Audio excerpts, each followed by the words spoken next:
welcome back to work. Hi. Jessica Rose is cranky today. I am cranky today. You are cranky. Why are you cranky okay. today? I'm trying to sit up straight today. All right, okay, let me... Well, here, I'll slouch a little and I'll be not as tall. Slouch. Be your tall best self. Especially when you're cranky. It makes you feel good about it. Try it. Sitting up. Yeah. Okay. Tell us about your problems, Jessica Rose. It's not problems, just like a crazy morning running around.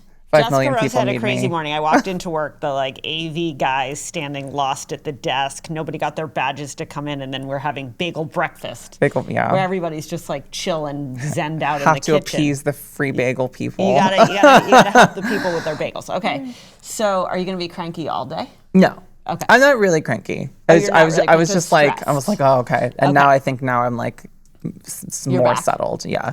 Yeah. So we're good. All right. You Never do our get calendar? unbalanced too long. Yeah. Yes, let's go through the calendar. So. Good morning, Erika. Good morning. Okay, hit me. So, Monday, kind of a light day right now, but I'm sure that will pick up. You have weekly performance meetings, a few one-on-ones, and then you have a Work Like a Girl, your weekly touch base there. On Tuesday, you have the entire day dedicated to... Oh, shit. That's going to be a big day. Yeah, sales go forward plan. And then that's actually the same day that we're doing the Dollar General Nobody Cares. Yes. Yeah. Sales go forward plan. Is that where each of the sellers is pitching their plan? Yes. It's a whole thing. Yeah. Okay. Do we need to shift that? No, but we need to get some work done before that. Okay. So, all right, that's good to know. Then we have a big event with Dollar General. Big event with Very Dollar General. excited. Super excited. Tiara is coming. Michael, the 17-year-old, is coming. That's going to be fun. And then Alan Welch, I believe. Yep. Is his name? Yeah. That's great. I'm excited about this one. Big fan of Dollar General. I was going to say, it's going to be really interesting. I'm actually Are you stressed? about it? To pull off? No. Okay. This is the first one where I feel like I am not running it solo. Yes, there's a lot of people. So I'm like, oh, okay. And everything's pretty much done. Okay, well, that's we've got great. everything underway pretty much, which is good. And then, the following day, filming another episode. One-on-ones, we're doing a lot. All right. One-on-ones a lot. And we also have the Work Like a Girl virtual event. Oh, we're doing the business review. Yep. QBR. Yep. Okay, so for anybody listening to this, if you would like to join our Work Like a Girl quarterly business review, we're having our first QBR. It is going to be at 11:45 on June 25th. Yes. 11:45 on June 25th. You have to join the Work Like a Girl Slack to be able to go. It's going to be great. It's going to be fun. Okay, great. Then I got a whole bunch of meetings the next day. Yep, next day, another advice meeting. We have Food 52 stuff. We're going through the website, the new website. Ooh, on that's that day. exciting. I actually need to take that afternoon off. Do you? Okay. Yes. Wait, is that your birthday? No. It's not my birthday. When is your birthday? My birthday's November 6th. Okay, good to know. I don't know off the top of my head. I don't take my head's in a pretzel. Do you take your birthday off? No, that's my birthday. Wait, that's your birthday? Really? June 25th. Really? June 25th is your birthday? Yeah. Well, what are you going to do? Work. Yeah. Oh my God. There you are. Y'all are so different than me. I always take my birthday off. I know. I think we discussed inspired me this. to take my birthday off last year. You should. No. Why not? Today's my anniversary. I'm not taking Wait, is it really? Yep. Oh my God, happy anniversary. Thank you. Wait, how long? How many I years? don't remember. I didn't Does do he know? anything today. He feels like the romantic type that would know. Yeah, he probably does. That's all right. All right. So, and then Friday is another kind of light day, but I'm sure it'll get crazy. You do have an advisory board sync for the Work Like a Girl governors that day. Okay. So lots of Work Like a Girl stuff that week. Yeah, that's great. And exciting. And a big Nobody Cares thing. That's awesome. Yeah, that's pretty much it. All right. Well, that's exciting. Awesome. Thank you, Jessica Rose. Thank you.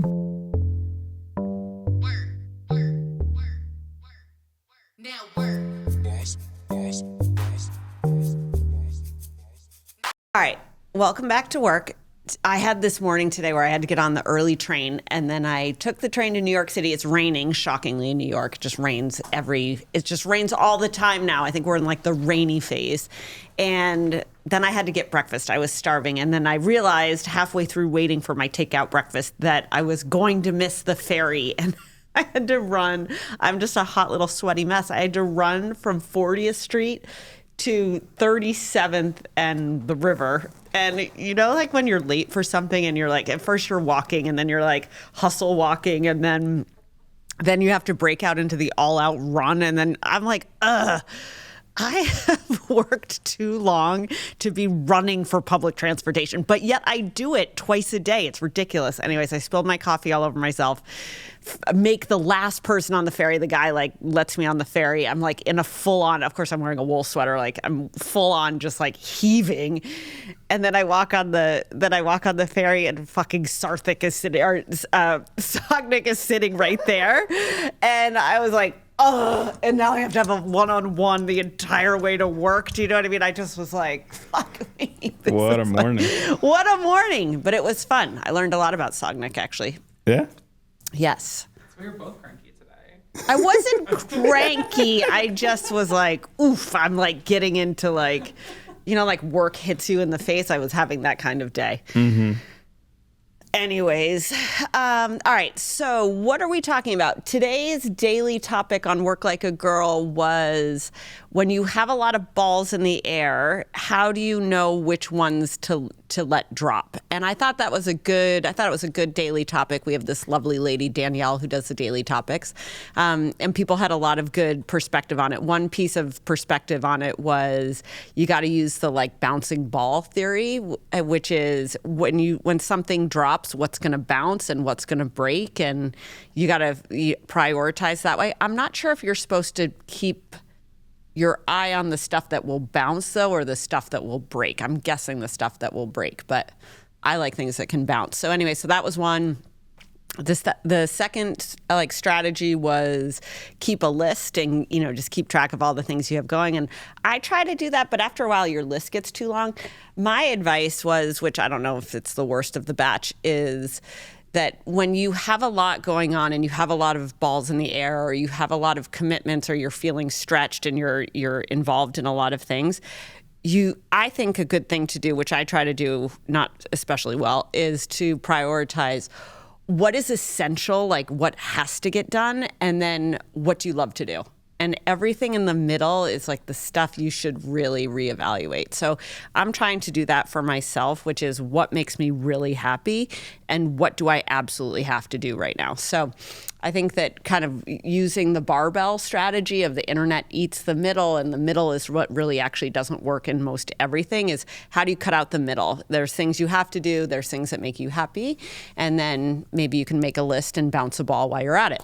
So that's kind of my trip to work and my daily topic. What else is going on that people would find interesting?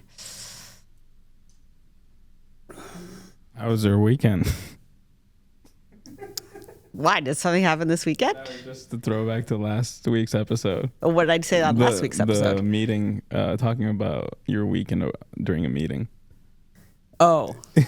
How to run a meeting. That's been addressed. How to run a meeting. I have not asked in a single meeting I've had this week how somebody's weekend was. When people ask me how my weekend, though, I'm always like, I can't remember. I took a huge nap on Sunday. That was a great.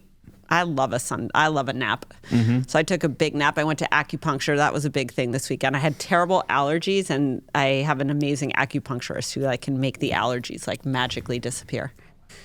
And then I did cupping. Have you ever done cupping? Yeah, once. Yeah. Have you ever done cupping, Jess? It scares me. Oh, why? I don't know. The optics of it? The optics of it, I'm like, ooh. Oh, I love it. I'm just rake my back with a suction cup. Yeah. I think it feels good. She's always like, do you care that you have the marks on your back? I was like, absolutely not. Nobody cares what my back looks like. I think it kind of became a statement at some point. Gwyneth Paltrow did, or Jennifer Aniston did it, or somebody fabulous and skinny did it. Yeah. Just like a athlete thing. Yeah. Like it's good for you, though. Yeah. It releases gets rid of the toxins, stagnation. right? Yeah. The blood toxins. Yeah. Yeah. Yep. Now work. First current event topic is brought to you by Jessica Rose, who was babbling to me about this in the kitchen the other day. So the Labubus. I actually have been seeing the Labubus are all over my feed. So the Monsters is now Pop Mart's best-selling franchise. So the Labubus are the best-selling franchise, $419 million in sales last year. The maker of these creatures is a brand called Pop Mart, and Pop Mart makes all sorts of surprises. Labubu is one of the families of creatures, right? So Labubu is one of the families of creatures. Labubus last year it did $419 million in sales. So just to like give a perspective of how many millions of people around the world are buying Labubus. Pop Mart's revenue grew to, in China alone, surged to 1.9 billion, up 34% from the year before, which is insane. Global gross profit rose by 125%. So everybody wants a Labubu. Is that the net? And also just in general, like, I think you can talk about like the supply and demand because they sell out instantaneously. People are like reselling them for like thousands of dollars. It's insane. So Labubu is kind of like the new Hermes, where it's like you got to buy it, you get it, it's gone, you can't get another one. There's a whole secondary market for it. And so how much does a Labubu cost? Let's figure out. Like, I think close to like some of the resales are in like Asia are going for almost like a couple grand. Really? Yeah. But they're like cost like $25. Like if you just buy it, it's like It probably costs like and it's a half a cent to people make. are actually attaching them to their like Hermes bags and Yes, stuff. that's like a look. Yeah, that's a look to Do you have show a- off. Do you have a bag charm? I just bought one. Oh, Jessica Rose is Wait, a... Labubu? I bought a Nami. What's a Different. Nami? It's a different company, different thing, and they're prettier. I like them. Wow. Well, what's a Nami? How do you spell that? And what? Wait, I'm sorry. So you bring your bag to work and you have all these little creatures dangling off your back. God, my daughter was going to love this. How do you spell it? N-O-M-M-I. N-O-M-N-I. I think it's cute. Okay, so sorry. Do you have a different Nami or Labubu per bag?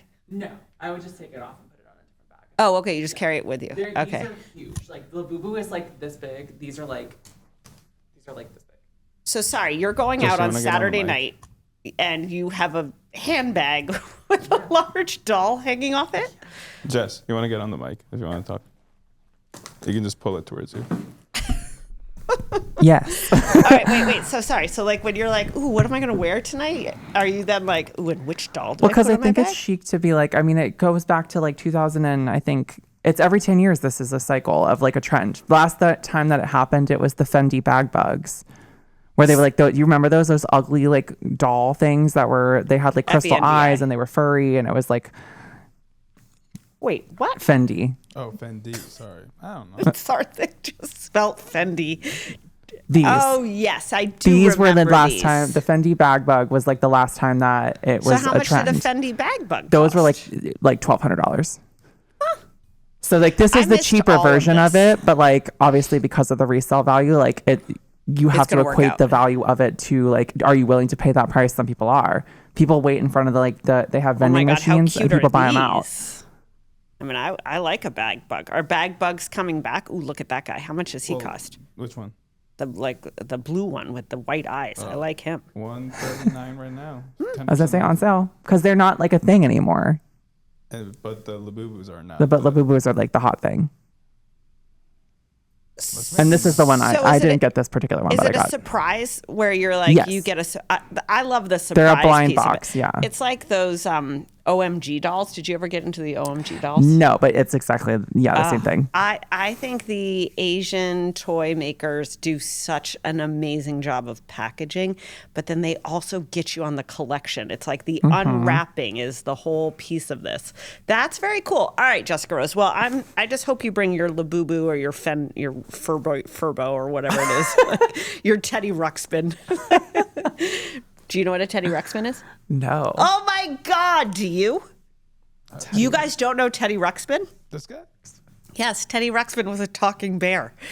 And Teddy Ruxpin was like the first time the bear could talk. It was like a great toy. And This now is terrifying. yeah, he was a little creepy, He I is a agree. little I never got a Teddy Ruxpin, but That is scary. That's scary as shit. but Oh my it's just God. basically what you're hanging on your handbags right now. Oh my God. I Well, guess. I'm not. I think my thing is cuter than that, but Well, I think can't wait to see Out it. of all the Nomi is the cutest. I love those. I think these actually look the cutest. What? Their They're so eyes change. You sad. can like flip their eyes and their eyes change. That is so creeps to me. All love of this it. is creeps to me.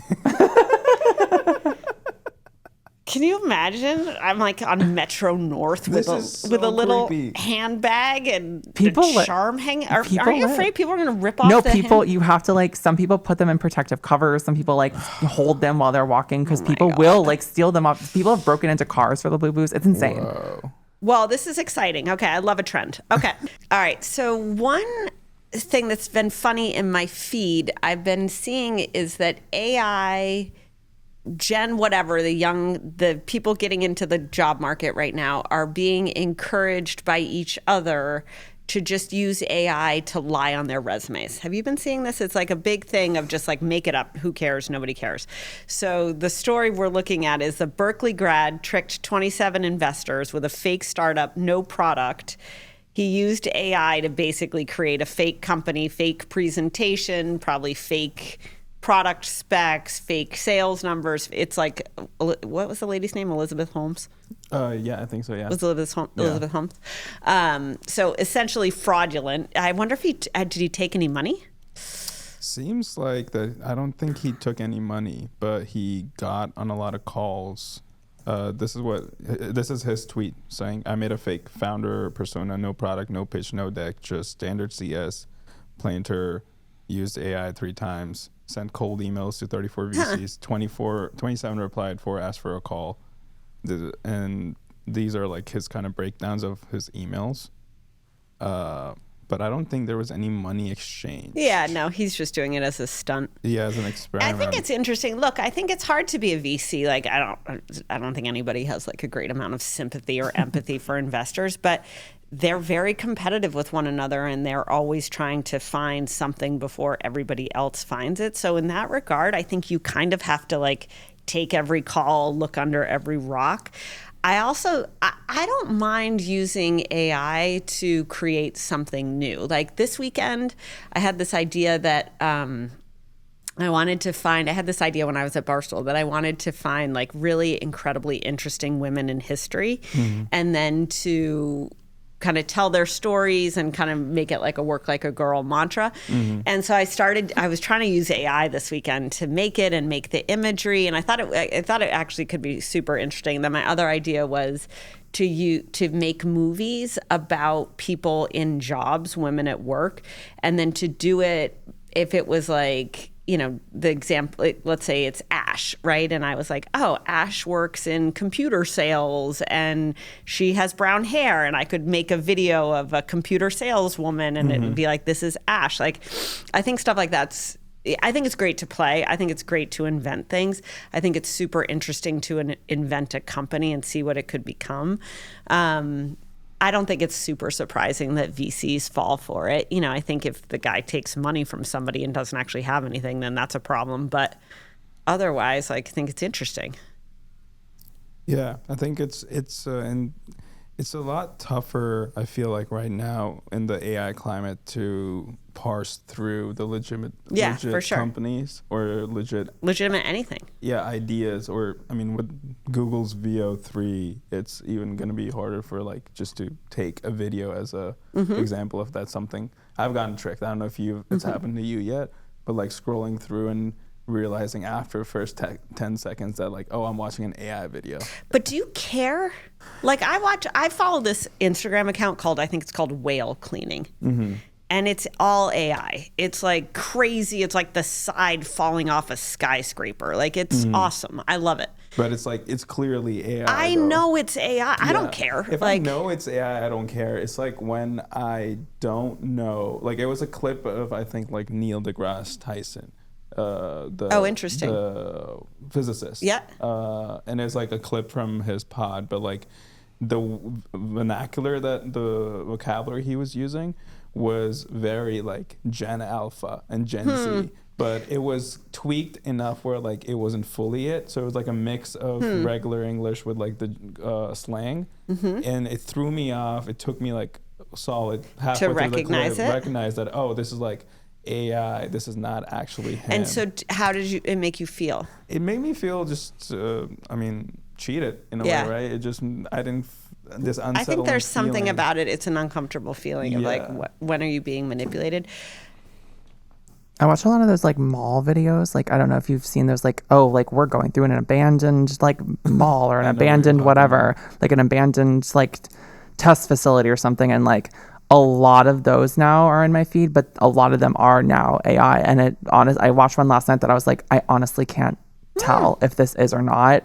it would like I'm like trying to look at the person's hands to see if it like it was kind of creepy because I'm pretty positive it was, but like watching it, unless you're really paying attention to it, like it was kind of hard to tell whether or not it was. Interesting. It is gonna be harder and harder to tell, like some low quality video. It's happening with news actually a lot too, of like the AI videos that look like newscasts. Yeah. So they have like the lower third banners, they have like a green screen wall and a reporter in the middle. Yeah.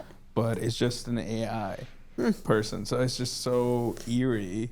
I think it's eerie. I think that's a good word for it. I don't know that I like mind it. I do think it's going to create so much, it's just so much saturation. There's going to be so much content created.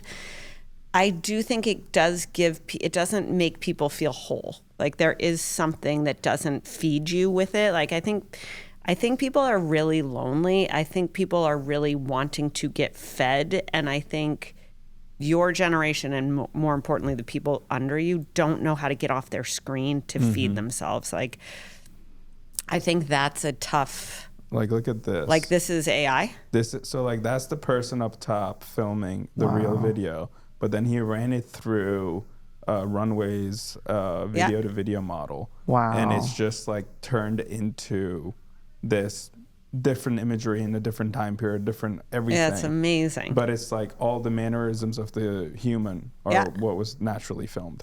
Wow. Right? It's incredible. I mean, it still looks like Uncanny Valley a little bit, but that is really wild. This is the worst it's going to look, though. That's the... Yeah. That's what's so... This is That's like... what's This crazy is about first it. gen.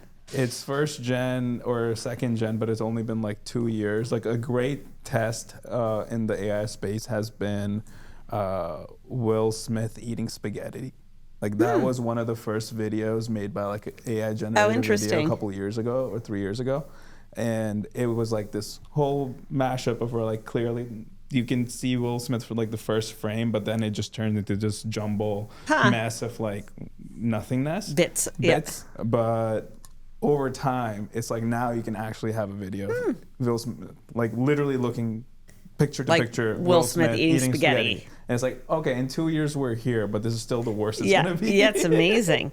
AI is it's going to be incredible. And you're gonna find yourself, it'll be interesting if 3 generations behind us are even going to care that it's AI because they won't know anything different. You know what I mean? So I think it's just going to be so interesting. I think it's one of those things that how the generations feel about it will be reflective of when you were introduced to it. And, you know, that the same is about the internet, you know, so that's just how it goes. Now work. This is Jess. I'm going to let Jess introduce herself because I actually don't know a whole lot about you besides. Oh my God, we already have Thank you. Erika, do you have to do your research first? I did do my research, but tell us who you are. You're special. So I'm Jess Cervellon. I am a fractional CMO, CXO for a bunch of different brands at this time of my life.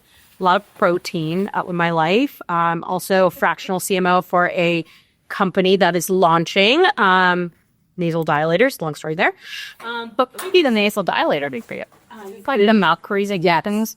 I'm like, we're gonna get it. Actually, yes. Okay. Because I'm also building a sleep supplement. So I'm really into sleep. Oh, okay. So, but before Okay, keep going. Yeah, before I went down all of these paths previously, I've just been in like marketing and CX for probably like 17 plus years. Worked across like fintech companies, travel tech, this, that, other tech. And then most recently was the VP of CX at Feastables by Mr. Beast.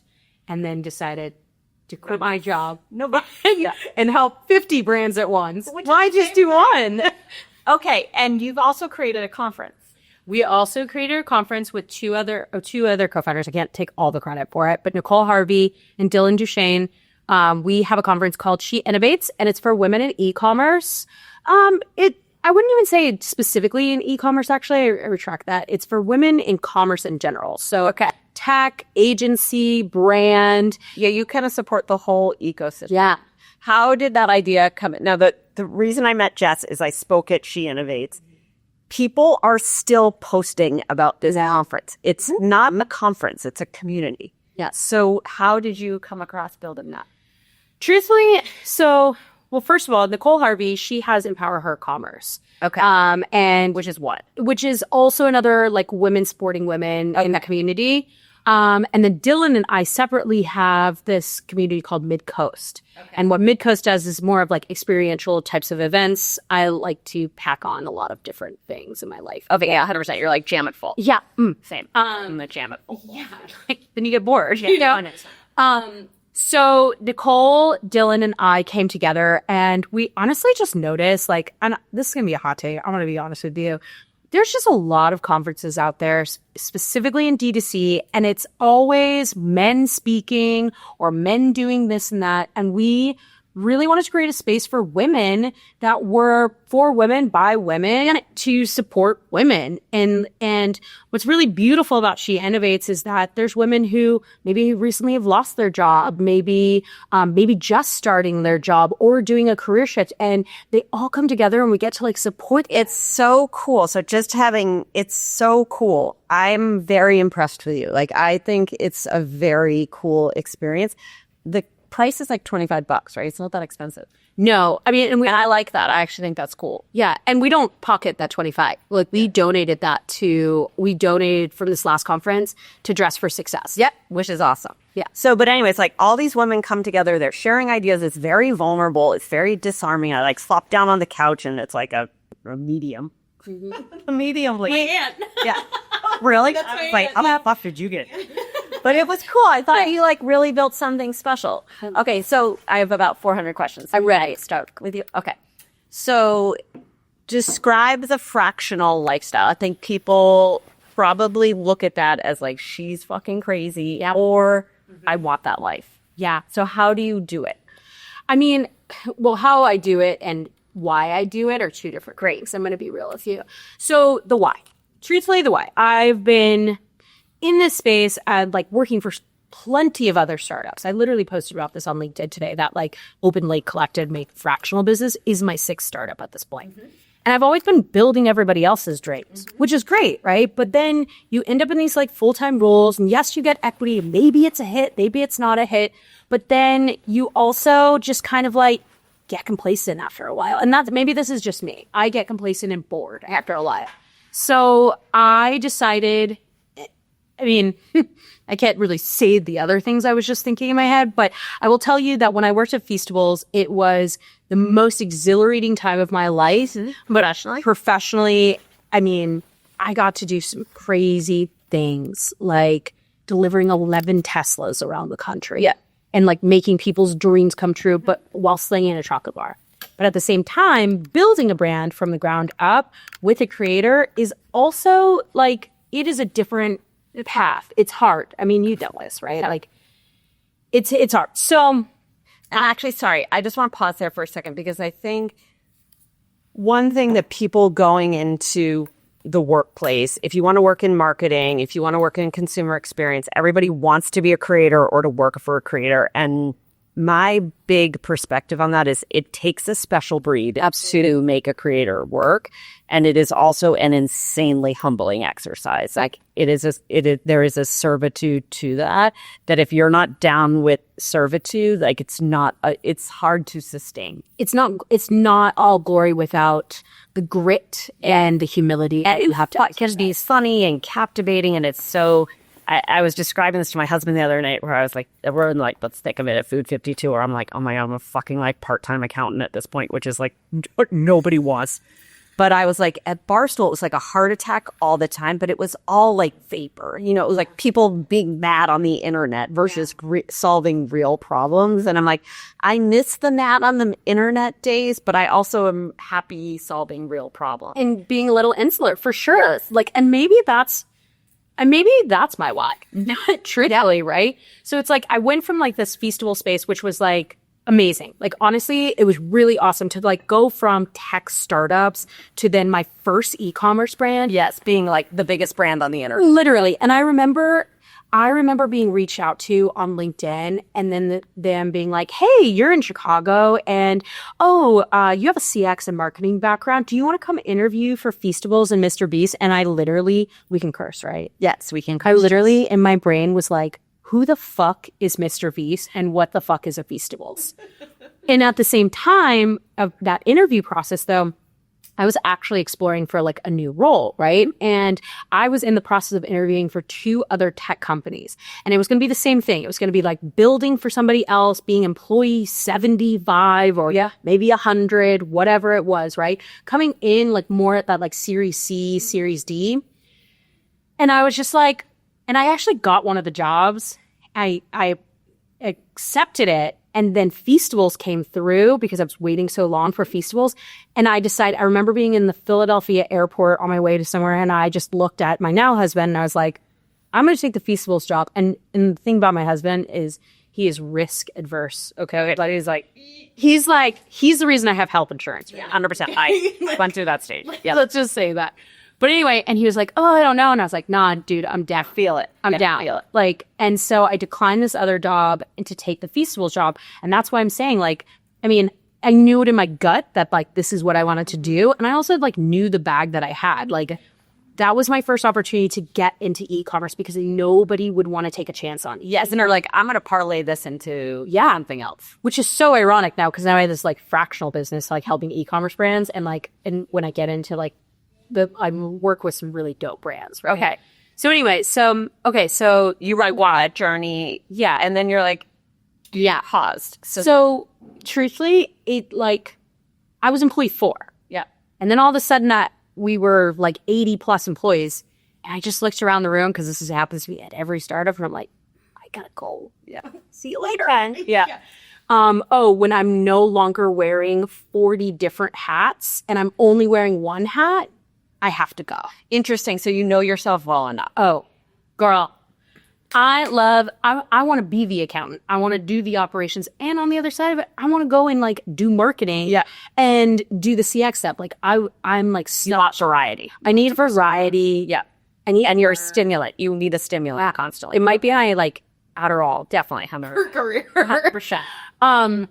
So anyway, so like truthfully, that's my why. I just kind of, it's not that I got bored because I think like it is still really exhilarating and I think it's really dope, but I think my course like had just run. Yeah, you're like, my time here is done. Yeah. And by then, because I'm also a psychopath and a side hustler, I learned this from my mother, I was already working 2 fractional roles for 2 brands that are really awesome. Like one brand, they're called Equip Foods. I'm still with them today, helping them with a bunch of like CX stuff, pension and things. And grass-fed beef, like it's like a whole different audience than like Sling and Chop of ours, right? To teenagers. Yeah. Maybe not even teenagers. Like legally we have to say that, but there was like 10-year-olds were writing into us out like Feastables. And then I was also working with this other brand called Taste Salud, which is another like, I wouldn't say at the time he was more of a macro, or I would say like micro influencer, and he's growing into a macro influencer now. Really awesome dude, Josh Leva, and he's one of the co-founders along with Tyler McCann of Taste Salud, which is a hydration company, but it's all their flavors are based off of agua frescas. Okay. Very big in like the Latino community. Okay, great. This, that, and the other thing. Anyway, so I was working with them and I was like, you know what? I'm going to take a leap off the edge of the world and just do this and see what happens. And how did you so sorry. Yeah, it was your mother's side hustle. My mom was a nurse and literally she was doing staff nursing. She would also teach nursing. She would do CPR classes. Like, there's a job, I got it. Like, the job I wanted. My mother worked 5 different jobs at that time. And I literally turned. Yeah, everyone turns into their mother. It's true. I have. Turn into your mother. It's the same. You're a hustler too? I hope my kid turns into me. There's 0 chance. Whatever. That's fine. Okay. You're into how did you set it up? Because you got to keep you got income coming in from a bunch of different places. You're like, did they pay me? I don't know about you, but like, I'm disinterested in that stuff. Like, yeah. So how do you set up your infrastructure to be fractional? I mean, truthfully, I knew I should start an LLC. Yep. To separate things. I knew that much, right? And I knew I needed a separate bank account. Yep. And I knew I'm just going to go with QuickBooks. Great. And I just figured it out. Like nobody told me the direction that I should do. Yeah. But I set up my own LLC, Jess Cervellon LLC, which I don't use for my fractional, but that's a whole other story. But I have like 400 LLCs. See, I'm like making LLC. My CPA is like, what is wrong with you? I'm like, I like things. Fun. It took 100 to find. It's like, is this one make any money? I'm like, none of them make any money. Yeah. My one job makes money, but everything else does. Something I touch makes money. I know. So everything I touch makes money. So God, fine. Golden touch. Yep. You're Midas. I don't know about that, but trying. Well, in my idolism, it is, okay? Just see. Okay, so you've set up the QuickBooks, you've set up the bank account. You're like, I'm going for the fractional thing. How do you get new business? Word of mouth? Word of mouth. So I will be honest with you, I'm a marketer. I'm a customer experience girly. I just I liked making content. I like doing those things. So how I gain business is word of mouth and referrals. And the other side from the word of mouth is I can only operate at 110%. I can never do anything 80-20. Yeah. So I give it my all because I want my clients to have the best customer experience as possible, right? So that's I think why I've gotten referrals. But from a marketing and advertising point of view, I'm making content. I put out content on LinkedIn Monday through Friday. Yeah. No holidays, no weekends. Okay. My role. And then that's expanded into Instagram and YouTube and building your network and your following. Yeah. And that's where I've gotten a lot of my referrals and my word of mouth. And I will say networking. Even though I've built this event or the summit called She Innovates, I still go out there and I still do network. I'm going to Con Lions, I'm probably going to have to say that, but it's okay. Was it your first time? Yeah, I'm really excited. And I was OG at Con. I can't even go anymore. I've been too much. Well, you'll have to give me your tip. I wasn't invented it. I didn't really invent it, but I was OG. Anyway, what's your advice for networking? If for people who are ooh, I want to go out on my own, I want to do something, or just I want to find a job. Jess? I think Jess' secret to networking. My biggest advice for networking is say yes to as much as you can, truthfully, but don't burn yourself out. Mm-hmm. And also walk into a room and give yourself a goal of, I want to at least meet 3 people. Oh, you and I have the same game. Yeah. I always make a game. I'm I got to meet 5 people. 5 people, 3 to 5 people, right? And I will say that some people, it's really hard. I might seem like an extrovert, but I'm actually an introvert and I get really shy. Yeah. But when you walk into these events, you got to just climb that cringe mountain. 100%. You gotta box out. Yeah. You gotta you gotta box out. Yeah. I black out and I'm oh, Jess, and then I walk away. I understand that deeply. You live for 3 to 5 connects, right? And that's how I've built that. Sleep for 2 days because you that was exhausting. Yeah. This is literally why I'm going to France by myself because people are oh, can we room together? Absolutely not. You're I gotta recharge. I'm staying in a hotel. There's no Airbnb in my future. Yeah. Bye. I'll see you on the place. Literally. Okay, so, and then how do you give sorry that I'm interrupting you a lot, but how do you give yourself the same advice in taking too many fractional projects? Yeah, so I'm actually just learning that now. And the one thing I will say just about fractional work in general is there are going to be times where you feel scarce, where you feel oh my God, it's stretched. No, I would say both sides. You feel stretched then on one end of it, but then sometimes you're I don't have enough business and scarcity hits. And then all of a sudden you're you got to go get all this other business. And then you're stretched then again. Yeah. And so what I have found that has been really working for me is I only take on if I know that I can work 40 to 50 hours a week, I truthfully work way more than this, but if I time it out and say I can commit 2 hours a day to this client and 3 hours a day to this client, right? And if that's all I can do and I can still have a weekend or at least a Saturday, that's the most business I take. And I don't think and I can admit where I'm still learning. I haven't found a dollar amount necessarily because I don't do this for money. Yeah, you're not in it for the money. And the money's part of it, but I do it for build it and helping people, right? I mean, that's my passion. So sorry, how do you manage? So when you look at a week and you're okay, if I'm spending 5 hours a day split amongst 2 clients, are you forcing yourself every day to do the prospecting? Yeah. Well, how do you manage that? You mean the prospecting for the business? For new clients. Oh, I let that ride literally on just content, truthfully. Okay. So I'm on bound. Yeah, I'm, and this is probably one of my faults in general. And maybe this isn't the best advice, but for me, what's worked is the content piece of it. And people have been reaching out to me or people refer me. I a cringe mountain that I still have not scaled was outbound. I can't do it. Okay. I can't do it. Like, I understand. I have a hard time asking for it. yeah. But it's interesting. This is where salespeople drive me nuts. Is that this is true in any business, which is you land a big client, you get really busy on the client, you forget to go get the next client. Like so, there has to be. You're smart in that you're finding a way to scale your prospecting, and you're doing it in a way that isn't prospecting. And I think that's actually a really smart. Like, there's a lot of people in Work Like a Girl and just in general who listen to this who are like, I want to start a new thing. The content gives you the permission to start the thing, and it ultimately becomes the funnel to get into the thing. Absolutely. And I mean, and let me, I will be honest with you, because I also have my own podcast. Okay. I have my own newsletter. Yeah. I do have my own social content across multiple channels. Mm-hmm. Okay. So how much time a day are you spending on that? Or do you batch it? I batch it. I batch it all. I'll go into a studio and film 50 to 60 pieces of content. Yeah. And then sometimes I do at-home stuff, and I really time block my time. Yeah. Say I'm going to do 5 scripts here, and I'll do that on a Saturday. Yeah. And that so I just batch everything together. But when it comes to the podcast, the same thing. I have a goal in order to hit 52 weeks, I have to shoot at least 3.5 episodes a month. And so, okay, so you're tracking. Yeah. So I track that too. But the reason I'm not saying everybody needs a podcast or everybody needs a newsletter, but the reason I figured out my funnel is because how do you make content, your social content, and then how do you build a list off of that? Yeah. Right. And so my funnel is I wouldn't even say it's a funnel. I would say it's more of a circle. It's content. And then I lead people to my podcast, and then I lead people to my newsletter. Yeah. And anything I do in my content, I'm I use ManyChat, and I'm DM or comment, I don't know, hustle, right? And I'll DM you. And then all of a sudden they go into my newsletter funnel. And then my podcast, every time I release an episode, that gets shot out to my newsletter. Yeah.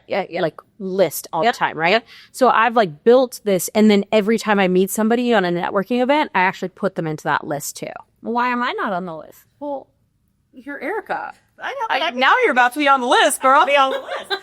I want to be on the list. You're going to be on the list, Grant. I'm on the list. Okay, I'm so sorry you're not on the list already.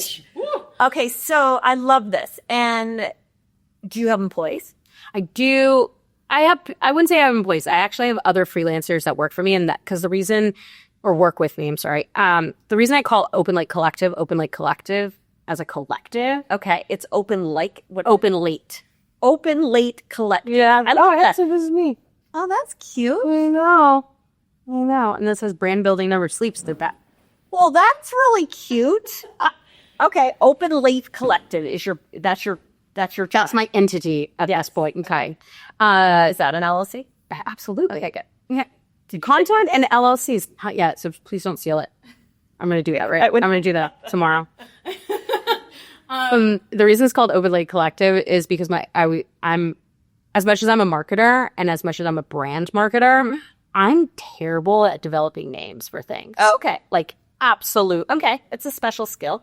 Dog shit at it, okay? I'm sorry, that was very inappropriate. But so my husband was like, well, just name it Open Late Collective for now because you work before 9 and after 5. And I was like, because when I was at Feast, I was like, okay, fine. Sure.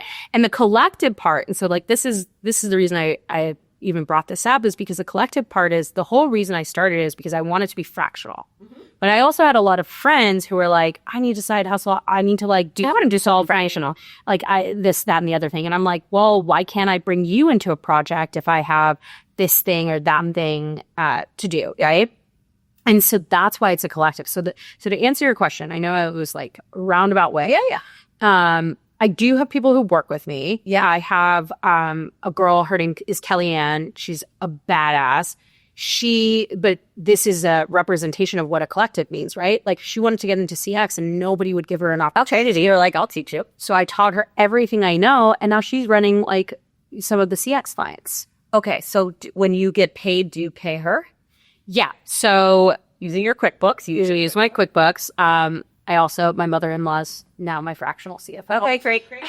Because I've learned my lessons. Yeah. Okay. You need help. You need help. And that is the biggest lesson of going into this. It's You can go do the things and you can build and even have the clients, but at some point you're going to mess up and you need help. And it's okay to ask for help. What are your superpowers and where are you really weak, or where do you have blind spots? Oh, let me tell you. What one do you have? I am, yeah, that one. I'm a marketer. I'm a marketer. I will figure out a way to do a funnel. I will turn anything into a brand. Yeah. Right. I mean, like this crew neck is literally a display of that. Right. I am a marketer through and through. I'm a CX girl through and through. Where I'm not good is I love operations. I would love to like be so much better at Notion and do all these crazy things. I ain't got no time for that. Yeah. So I hire out. And what I mean by hire out is my sweet mother-in-law, her name is Michelle. Work like a girl. I'm great. Okay. Oh, you'll love this. Have her join. Yeah. Yeah. Join where? Here? Like a girl. Oh, yes. Actually, she would love that. That'd be great. Okay, Di. Michelle, you're joining Work Like a Girl. Okay, great. But you'll also love this, though. Everybody that works for me, with the exception of one person, is a girl. That's great. Girl gang. Starlight's basically girl. So the best is I'm the almost girl. the best is my assistant. Her name's Francesca. Her boyfriend works for us. That's great. So it's a family affair. That counts. That counts. Yeah, That counts. Okay, I love this. So where do you see the world going? Like sorry, I have like 5,000 questions because it's so funny. I am thinking a lot about the fractional piece. Fractional is just a better way of saying consulting in a lot of ways. It's interesting. I get pushed a lot of fractional people here. And at Barstool, we never hired anyone fractional. We were like, fuck you. If you're not with us, you're against us. Like, yeah, we kept it very tight. And it also was very productive because then it was you're part of the cult. Like, you're part of the tribe. You're part of the family. Like, same probably for a lot of the Mr. Beast stuff. Like, you keep it small, you keep it tight. But as the world starts spinning faster and the expertise gets wider and wider, having someone who can bop in and is ruthlessly smart, has clear vision, has great perspective can be really valuable. But it's hard to balance that with like that person's going to dip in and out and you're trying to get a whole. So how do you see it from the fractional side? Yeah. Does that make sense? Yeah, no, totally. I mean, for me, I'm usually helping brands launch or they're at a growth and scaling stage and they need an outside perspective. So okay, so you're like, I'm getting you off the ground or I'm going to help you change your trajectory. Correct. And then I have obviously some clients who are long-term that I've been working with for like a year and a half to 2 years. And like, we're so embedded into their team that, like we join meetings, we do things. Yeah, you're basically a team. Right. Part of the team. But you can't take on so many of those, even in your own consulting business, right? So it's like I only have a few of those and then I have project-based ones. So that's how I like kind of distinguish them. But I think from like a brand's perspective or even tech or whoever is like using fractional, you should think about these people as consultants, but that they are so ingrained in your brand that they can work just like somebody who's full-time. But the only difference is you don't have to pay their benefits and you don't have to give them equity. Yeah.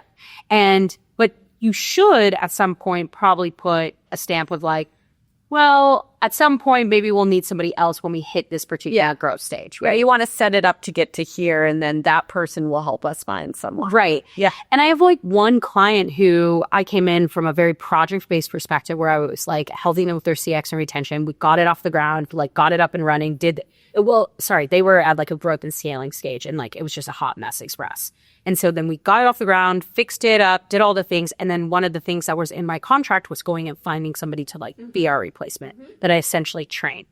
And, we've finally have found somebody. It's taken some time, but like I've literally worked with them from August and we are now in June. Yeah. Okay. So it's a year, almost a year. Yeah. So I think that like brands, companies should look at the fractional roles as the opportunity to, do project-based, but be like these people can be ingrained in their brains or brands, and they don't have to just use them for advisory services. Yeah, so you can carry heavy workloads. Yeah, totally. I like that. But I also say that comment though because I have seen some places where they're like, oh, well, you're just a consultant on the other side. We'll even though we hired you to consult, somebody hires you and then they push you to the side and you're like, well, then why hire me? It's literally like, why am I doing that? Because I was doing this.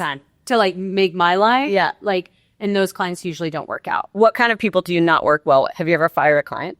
Yeah, absolutely. Something else I've learned is at some point, if the vibes are off, the vibes got to go. Yeah, the vibes are off. See you later. And how do you do it? I'm just like, I'm a very real person. Yeah, you're like, that isn't working. Yeah. And I'm not like, hey, I'm not like, fuck you. I'm like, hey, I think our contract is like coming to an end. We can set you up right. Here's all of like your, we're going to handle you everything, blah, blah, blah. Yeah. Just really polite. I mean, there's nothing wrong with speaking up and saying no. Yeah, there's nothing wrong with anything not working either. Yeah. Okay, Trust your gut. Absolutely. That's actually the biggest piece of advice. And when it comes to anything like fractional, whatever it is that you're doing, whether you're a full-time person, fractional, this, that, and the other thing, trust your gut. My gut has never strayed me wrong. Mm-hmm. And when I've gone against my gut, yeah, then it always turns out. Yeah, it's bad. Okay, then how did you prop up a conflict business?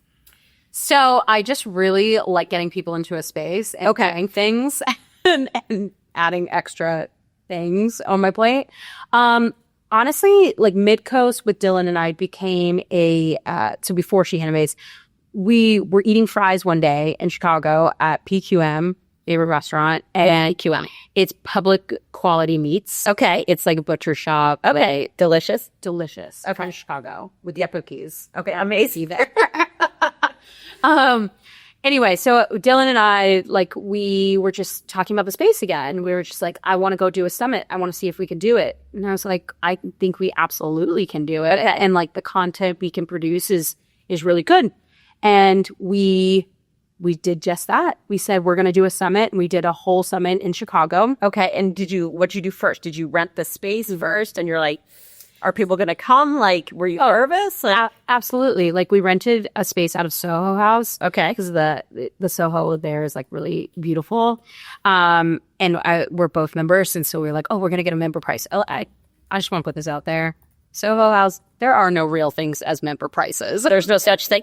That place you had, the She Innovates, was fancy. I know. It must have been expensive. It was absolutely expensive. That's why I have to raise money. Okay. So that's what I'm like, how does it... Yeah, keep going. So you signed the vendor contract. So we signed the vendor contract and your venue contract. We signed the venue contract and we decided, okay, it's like $16,000 or whatever, right? And then we're like, okay, for one day. Still need food. Yep. Still need details like, signage, this, that, and the other thing. We got to produce the content, like come up with a ratio, all the things, right? And luckily, like Soho House actually like has a lot of these vendors with it or supply it. So like that's also why we did Soho House.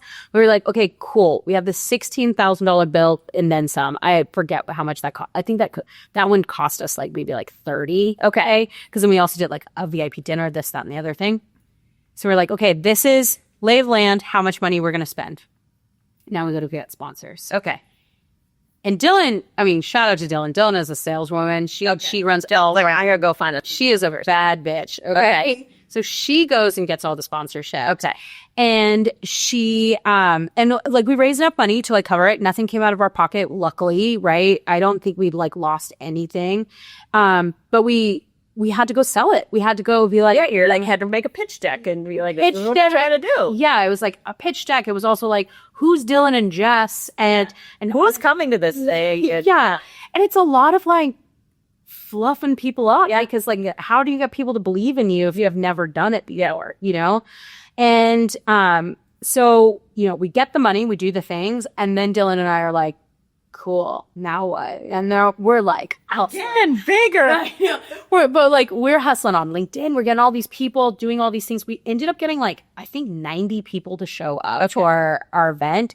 And, it's so funny because you look back at the first one versus like this last one that we did. And like, all I could think to myself is like, oh, we thought we ate at that. Yeah. We definitely did not eat. Because I look at like some of the signage that I made on like Canva and I'm like, oh, that sucked. Yeah. My art school degree did not work out. That's all right. I think that's awesome. Okay. So what's your advice to people out there who want to change a job, get a job, or be better at their job? Okay. My biggest thing is I think that you should, and maybe this is going to sound rude, but I think you should always exercise humility in that, like, you don't know everything. You literally don't know everything, and you should always be open to learning. Because what I see a lot in the space, like, I don't say the space, but I've just seen in the workforce is that people are like, oh, well, I have this big fancy title at VP or C level or whatever, but I didn't really do the work to get there. And then it's like, then they go and switch jobs. Yeah, then they're screwed. And then they don't know what they're talking about, right? So like the reason I say that is you absolutely never think that you are too above like learning more things. And then on the other side of it, and how you take that is go and meet other people. Go and meet other people in your space. Also, talk to the junior level people. Right? Talk to the people who are C-level. Like, don't, just because you might be, and this is maybe like to people who are like in higher exec titles, because this happened to me a lot when I was younger in my career. I just think that you should open your networking to both sides of between like junior, executive. You got to learn from anybody. Yeah. And just be humble enough to realize that. And, you know, I've learned so many things like this event business, my content, you know, work in e-commerce and A consultancy. Yeah. Like a collective. Like all of these things. I would not be anywhere where I am today if I hadn't started conversations with people who were even a florist, or even just a content creator. I mean, I shout out to Michelle, right? My mother-in-law, she comes from like this stringent like CPA background, but I've learned so much from her completely, right? Those aren't people that like at Feastables I'm always talking to, but I'm humble enough to know that like I should go and network with the CPA, the lawyer, or whoever walks on my path and see what I can learn from them and vice versa. So humility, and network your little heart out. Okay, I love that. What else do you want to talk about, Jess? I don't know. What are you working on? Well, I'm working on so many things. I know. I'm working on this little company. Yeah. It's going to be great. It's going to be amazing. We are in the midst of like a mega turnaround, which is a great, humbling, humility-rich experience, which is good. So I'm working on that. I'm building Work Like a Girl, which I'm very excited about. I could believe in it. Which is partly why I have like so many conference questions. And I think it's, if you need help doing a conference, girl, call a girl. 100%. You got 3 baddies. So Newsletter now. yeah. I am thinking a lot about like, what are all the women's groups out there and what do they offer? There was a new one I saw. There's a new one that came out this week.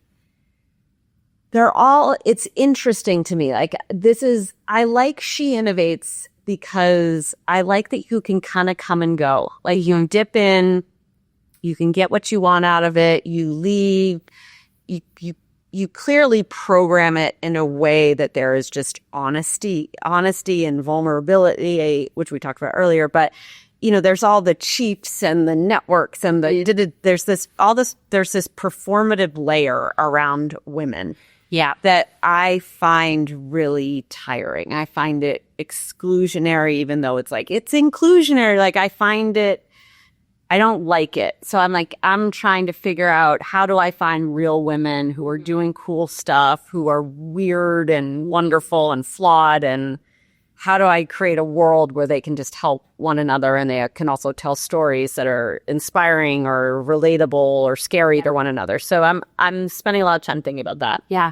Well, I mean, I think you're absolutely right. And like, again, this is going to be a hot take, but like, I spent a lot of my career trying to break into these things, but like either I was met with, you have to go through an application process or you have to pay these monthly dues. And I'm like, I don't make that much money. Yeah, same. I was like, I'm never paid to. Yeah.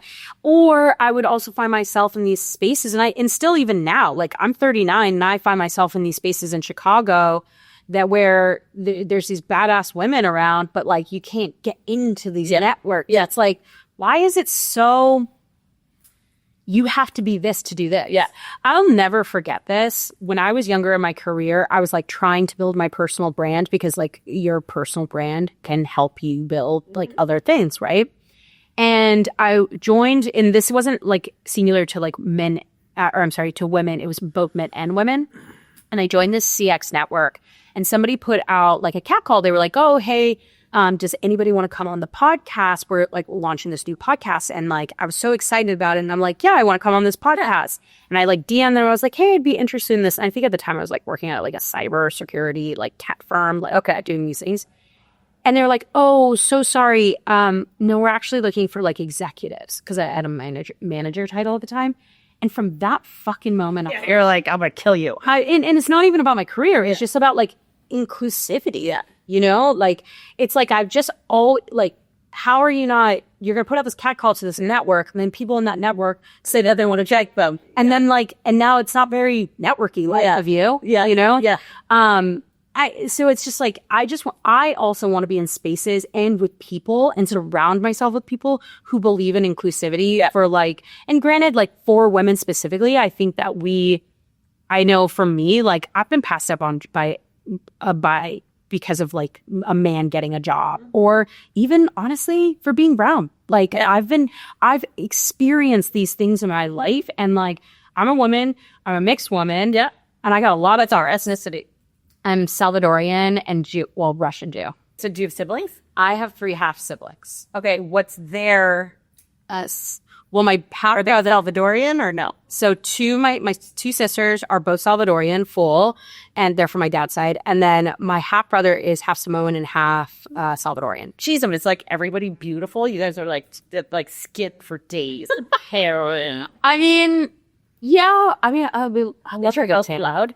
I love a good tan too. Well, my house isn't that loud because I don't really love loud noises. But like, truthfully, there's like a lot there. Like my dad's in El Salvador, but my stepdad raised me. Okay, so it's like families are complicated. Oh, families are very complicated. But it's a good thing. I actually would not trade that complication for Can't trade it. Even the bad shit that happens in families, you got to embrace it. Dude, I think that's like who's main 130%. and I think that See dollar dependent. yeah, like I mean, when I was younger, dude, we don't have a going here, but like it's just so crazy to think about like a normal family Families versus don't mine. produce interesting people. No, and wait, if you ever met my aunt on my mom's side, you'd be like, wow, you're really loud. And then you meet my cousin who married into an Italian family. You are very loud. Yeah. So that's why I don't like loud. What's next for Jess?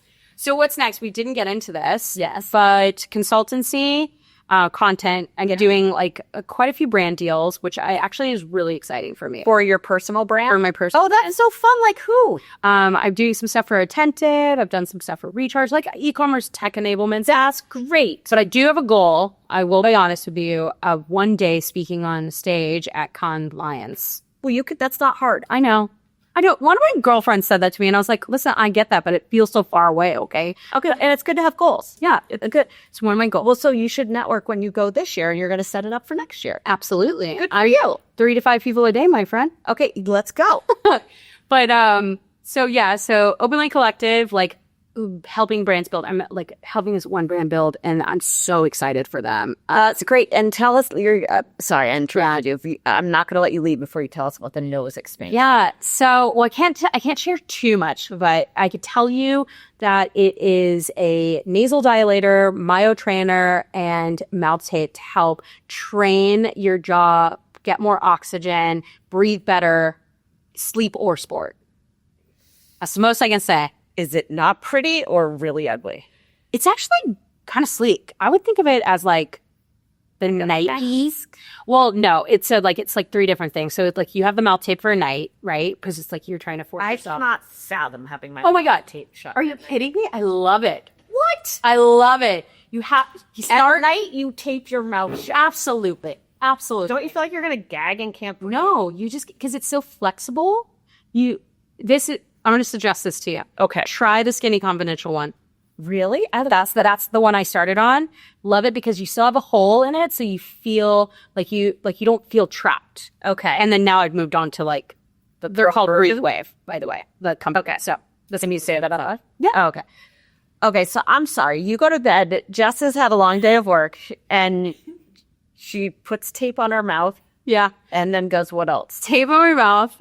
Well, I'm just starting this like new nasal dilator that like expands your nostrils to like, so you get more oxygen. And then I also sleep mask. Don't call though, right? As soon as they earplugs. Oh my gosh. And then do you notice a difference in how you feel? Oh my God. Yeah, absolutely. I notice a difference in how I feel, my jawline. Like What's it supposed to do for your face? It like makes your face better? Yeah, so it helps. I mean, from a beauty perspective, it helps with like your jawline. But really, like the whole purpose of mouth tape or any of these things, or myo trainers, all like myo trainers, the mouth guard, is that it all, like when we were being raised as children, we were taught to mouth breathe, which then changes the way like your shape, right? Mm-hmm. And then that's why a lot of people like have snoring issues, right? Because like your jawline is either like too in, too out, like whatever it is. And so that's like the purpose of like the mouth tape, a myo trainer, or even this like a breathe right strip. Like that's literally the purpose of like what it's helping to solve. Jess, how do people find you? There was one last thing. Oh, what? I'm also starting a brand. What's your brand? It's called Sweet Rem. Okay. This is exciting. And it's a sleep supplement. Great. I'm in formulation right now, so like I'm not that far. Okay. But it is a sleep supplement for women. Trademark it. You gotta trademark it. It's the first thing you do. I know. Okay. When we have it, just bleep out the word. Yeah, actually, we just bleep out the word. We're gonna be out in it. Okay. Gotta trademark it. I know, but I'm starting a sleep supplement for women. Okay, and what's the concoction that makes it? Well, I can't tell you the concoction. Well, this is great. Yeah, so always busy. That's what's next for me. Always busy. Oh, well, I'm so happy for you. I'm so glad you came here. I think you're fabulous. I think I love you. I think You're great. such a fucking badass. I don't know about that. You're a badass. No, I just like people. I like people too. That's great. This is why you're now my idol. Oh, you're the best. Thank you for coming here. Thank you for having me. Buy all your products. That's not my mouth shut. Don't worry, I'll just send it to you. But if anybody wants to reach out, Tell people how they find you. I'm on LinkedIn, YouTube, Instagram, all under Jess Cervellon. And spell Cervellon. Cervellon, CER, V as in Victor, ELLON. Great. Thank you, Jess Cervellon. Thank you, Erika.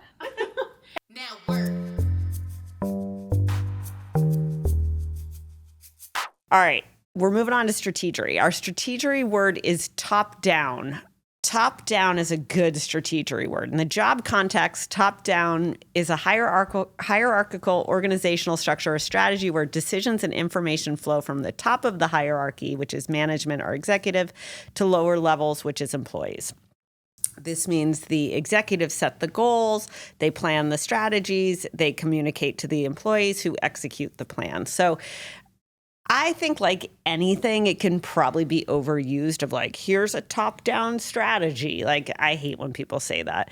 But the reality is if there isn't a strategy at the top, it does get muddled in the middle and then it gets real messy in the bottom. And I struggle with this all the time. I tend to want to do too many things and give people too much freedom and autonomy to go do them. That's just my style. But I do hate when people are like, let's get a top-down view, top down. But I don't mind the intention, which I think is right. So that's our strategery word. Now word. Parting thoughts. I think the big thing that I'm thinking about is just using, in the theme of AI, is like just using AI for creation. I think personal storytelling with AI is super interesting. Like, I've been thinking a lot about it.